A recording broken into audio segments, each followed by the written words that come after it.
John and I are, hey there everybody, John and I are coming to you today from the Sheraton Dallas. Hotel in Dallas, Texas. Right. As you know, we love to be around our FinCon community. Our FinCon community are people that are money nerds and geeks like us, and so today we're coming to you from the Sheraton Hotel in Dallas because we are here gathering all sorts of knowledge and information about how we can help you be better with your money and how we can help ourselves be better with our money. Exactly. So yeah, FinCon is an annual conference of people who do similar to what David and I do. They're podcasters, they're bloggers, they're authors, writers, speakers, all sorts of people in the media, famous people that you know, famous people that you may not know of. Right. But they're all in the personal finance space, and this is kind of where David and I come together with our friends and colleagues, and we rub cone heads together, and we learn new things, and we challenge each other, and we kind of raise the bar. So this is a great week for us. So we apologize if the sound is a little bit different or if the background isn't as pretty as you're used to. We're actually on the 27th floor, so we would love to show you the view, but unfortunately they have reflective windows, so if we showed you anything, it would just be a reflection back of our room. Exactly. So welcome to another Debt Free Guys Facebook Live. We're excited to be here. This week we're talking about, last week we started talking about changing your money mentality. Right. Oftentimes people come to us and they say, I'm buried in debt and I've got these problems, or I'm not prepared for retirement and I've got these problems. And oftentimes people want to have, prescriptive answers to fix their problems. Right. They want prescriptive solutions, step by step, what do I need to do, A, B, C, D, E. But none of that means anything unless you change your money mentality. That is the number one most critical foundational pieces with changing your financial life is changing your money mentality. And I think that it sounds a little ethereal, it's a little bit out there, but if you don't change that mentality, for most of us it's the mentality that got us into the situation that we are in today. And unless we change that mentality, we're going to continue to be in the situation that we're in. For example, I think last week we shared, I worked with a debt consolidator, and they were legitimate, they were great, they had reasonable fees, they had a great process. Everything about them was great. What was horrible was my money mentality, and I wasn't yet ready to make the change. So I wasted a lot of money paying them for a legitimate service because I wasn't prepared to do what I needed to do. And so that's why we think that this is a critical component for anybody who's trying to change their financial situation, whether it's paying off debt or preparing for retirement or saving for whatever life goal you might have. So last week we talked about changing your money mentality. This week we shared in the article that we wrote that you'll see at the link above, we shared the 5 exercises that David and I practice every single day that help us address our money mentality at a subconscious level. Exactly. We're all very aware of our conscious level of thinking, but the most critical component of our thinking is our subconscious level, and it's the component that we're not aware of. We're thinking that we're not sure of what's going on. Very often you'll think to yourself, I'm in a bad mood and I don't know why. I just woke up on the wrong side of the bed and I can't explain it. That's not true. You can explain it. It's your subconscious level of thinking that is putting you in the mood that you're in. And until you can address that subconscious level, that's at that higher level that you can't address the conscious level. And it's sort of the stream of thought that allows you to be able to implement different behaviors that makes you do different things to get different results. Exactly. It's almost like, when you're not necessarily in the greatest mood and you're walking down in a hallway at work or you're walking down the street and you cross the path with somebody and they look at you and they smile. And what immediately happens? Your mood changes. You smile back at them and it puts you in a completely different space. One subconscious minimal thought can change your whole outlook on the day and potentially the path that you take going forward. And so that's kind of the idea that we're getting at here is change comes from within. If you want to change the outside, you have to change the inside.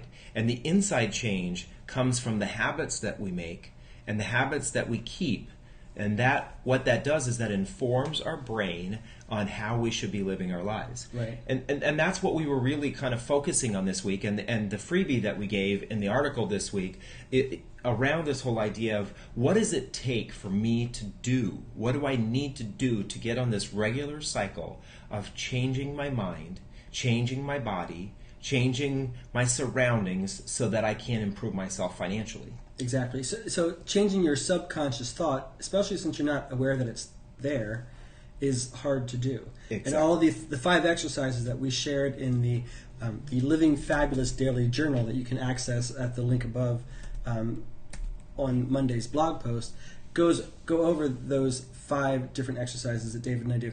So usually you can't tell that we've got like several computers up and we've got different spreadsheets and things going on because we're in our home environment. We're fancy. But right now I've got to turn my head over to the computer that you're not usually aware is there. Yeah, usually.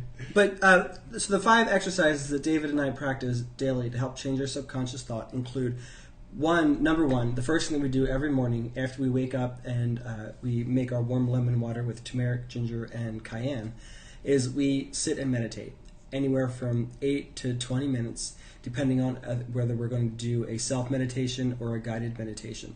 And that's the first thing that we do when our mind is the most, I wouldn't say empty, for lack of a better word, but there's typically not, you're just waking up, you don't have a whole lot of thought polluting your brain at that point in time. So David and I meditate, and that does either one or two things depending on the type of meditation that we practice.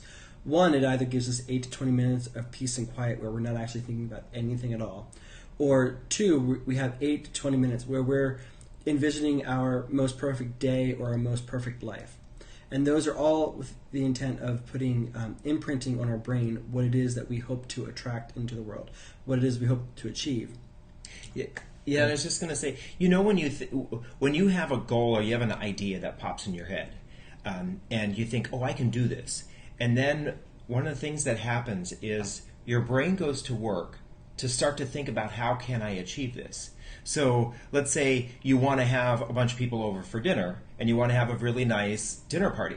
Well, your brain goes into work thinking about all the things that you need to do to make sure that dinner party happens in the manner in which you originally envisioned it. Well, the same thing happens when John and I meditate in the morning. We have this idea of what our perfect life would look like. And I kind of hate to use that term, our perfect life, because we love the life that we have right now. But the improved life, because we kind of always want to make improvements. When we think about that improved life, we think about, okay, what is it going to take for us to get that? What do we want to do? What do we want to have? What kind of people do we want to surround ourselves with? And so we kind of start to envision this, and we create this little path for us as to what we need to do to make that happen. And our brain goes to work making that happen. Exactly. So, like we said, we're in Dallas at this FinCon conference. We're around some of our most favorite people in the whole wide world. One, they're amazing people. Two, they're brilliant, and they're doing what we're doing either better than what we're doing, or they're not far behind us, and they're in every which way, shape, and form, they're inspiring.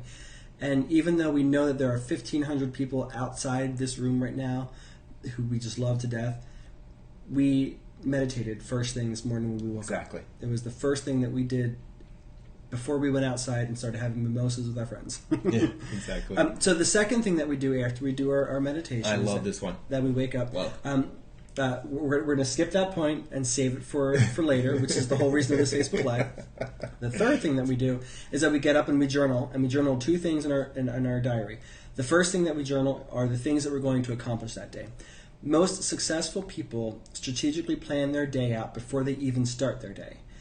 If you go into the office, or you hop on the phone, or you go into your email immediately when you first thing you wake up in the morning, you're inundated with stimuli that doesn't help you strategically plan out your day for what's the most important thing for you to accomplish. So that's one of the very first things that Dave and I do. The third thing, in fact, is we schedule out our day, what it is we're going to accomplish, what are our most important tasks to help us. What are our most important tasks for us to accomplish to help us achieve the perfect life that we had just envisioned in our meditation? Right. So, and I think there's a saying that says, "What is it? If you fail to plan, you're planning to fail." So, if you don't have a plan, and that's basically what our I will do, these things that we say we're going to do is our way of saying, I'm not planning on failing today. And that's really important when it comes to your finances and making sure that you pay off your debt and getting your life in order financially. Is you have to have that plan. And sometimes that comes down to that having a plan financially every day. No, I'm not going to spend $15 on lunch today. I'm going to take my lunch with me, and I'm going to spend $3 on lunch today because I packed my lunch. And I'm going to send that extra $12 to pay off my credit card debt.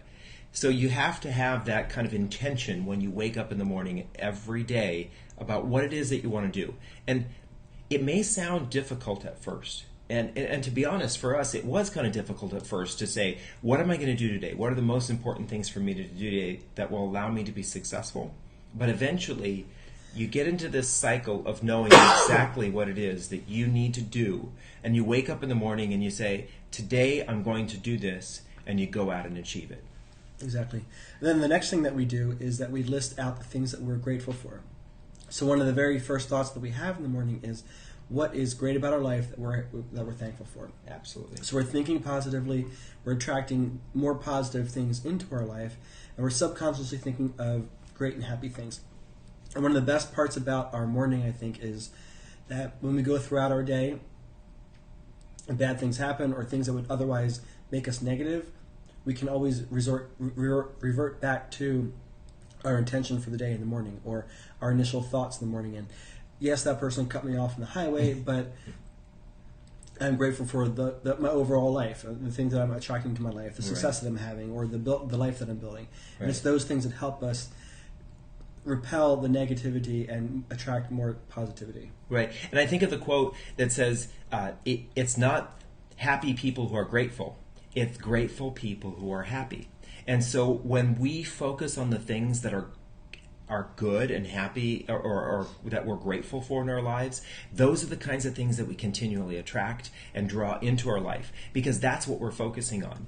Instead of focusing on the fact that somebody cut us off in the lane, or a coworker said something that makes us feel bad, or maybe we missed something that we knew we were supposed to do. Instead of focusing on those negative things, we focus on our intention and being happy, then that kind of breeds that kind of life. We continue to attract more of that in our lives. Yeah, one of the podcasters that we listen to religiously, and I know that I've said this thousands of times before myself, absolutely, but he, Sean Croxton, has said, your thoughts create your feelings create your actions produce your results.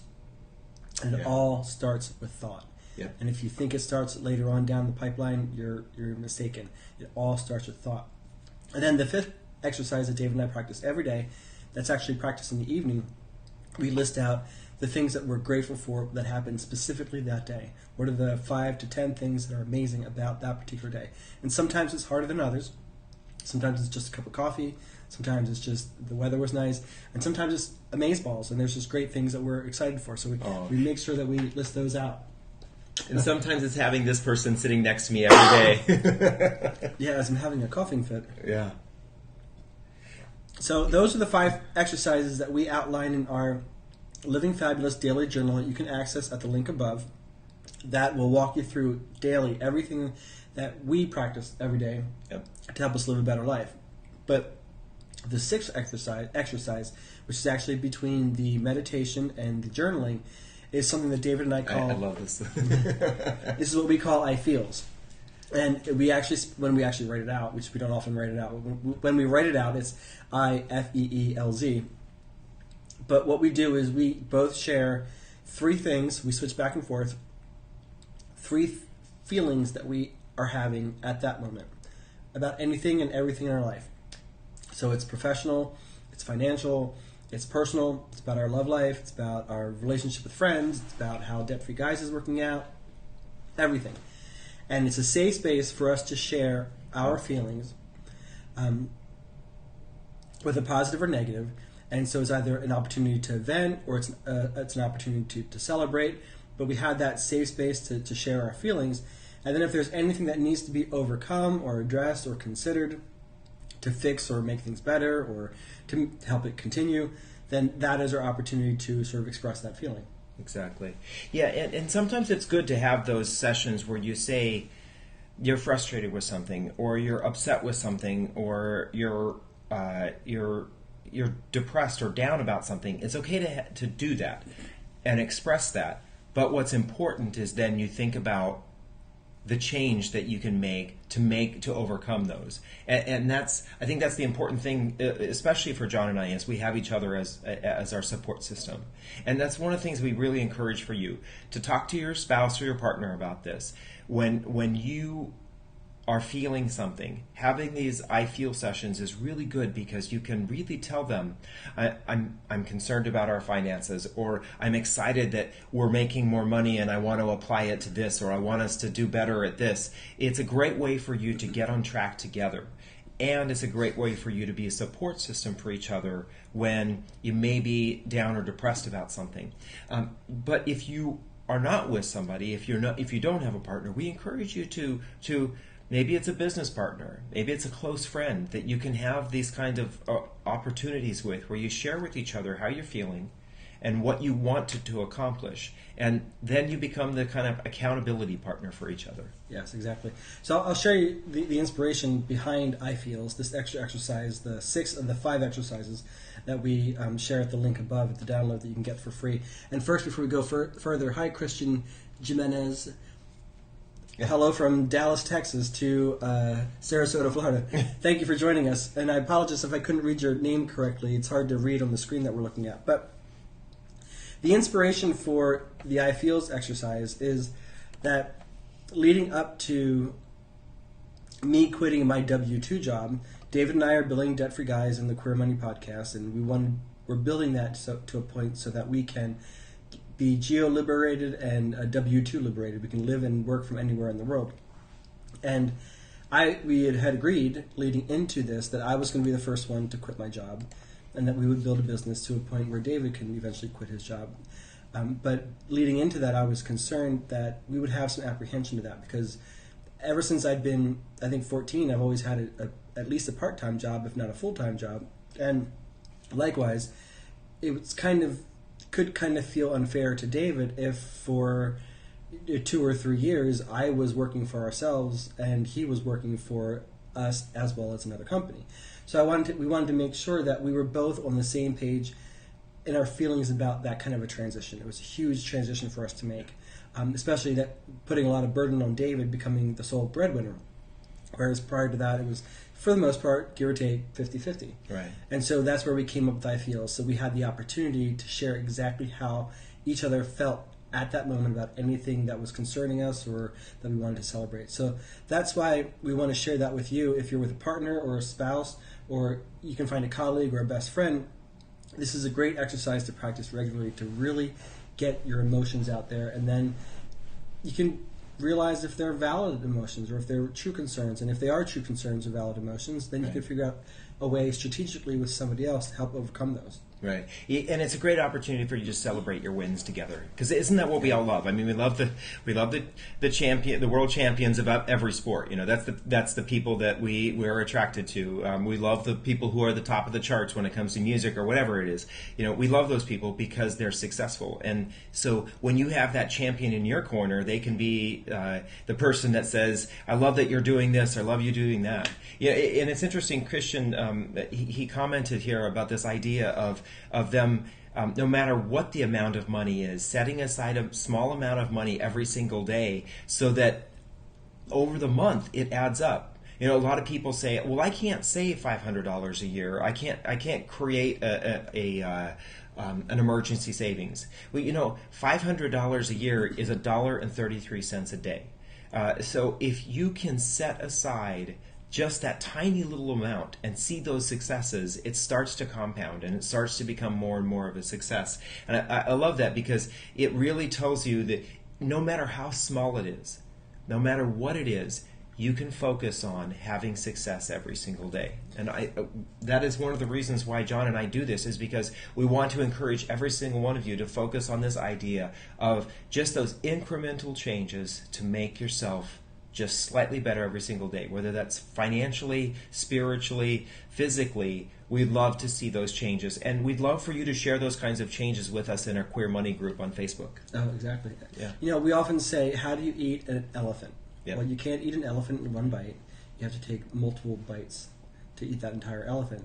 And while we don't condone eating elephants, the analogy is apt because the only way you can go through that is to take small steps one at a time. So we want to thank you for joining another Debt Free Guys Facebook Live. Definitely. We're thoroughly enjoying these weekly Facebook Lives, so please come back every Wednesday at 7 Mountain Time, 9 Eastern p.m. Yeah, of course. And please share this with your friends, because we know that there are many more people out there. Every day we get people who are commenting that they are grateful that we're providing this kind of information. If you can share it with somebody, you never know whose life you're going to impact by sharing this kind of content. Exactly. So before you leave this Facebook Live, or you're done watching this video, if you're watching it afterwards, make sure you go to the link above and you get the Living Fabulous Daily Journal that is for free at the Debt Free Guys website. Next week, we're going to be talking about how to create a social calendar. Many in the LGBT community are more concerned about their social lives than they are about their financial lives. But girl, we need a brunch on Sunday. Yeah, but the two don't have to be in conflict with each other. They can actually be in sync with each other, and that's not just a musical band. They can actually be in sync with each other. And so we've got next week we're going to discuss how to manage a fabulous social life. And we're going to provide a fabulous fabulous monthly planner to help you manage that amazing social life and your finances all together. So don't miss that. And we want to thank you for joining us for this podcast, and we'll see you for our next week's podcast at Wednesday. Our Facebook Live, not podcast. We have a Queer Money podcast. You should join our Queer Money podcast too. Yeah. All right. Thanks again. We'll see Have you a next great week week. at 7 and 9 Eastern. Yep.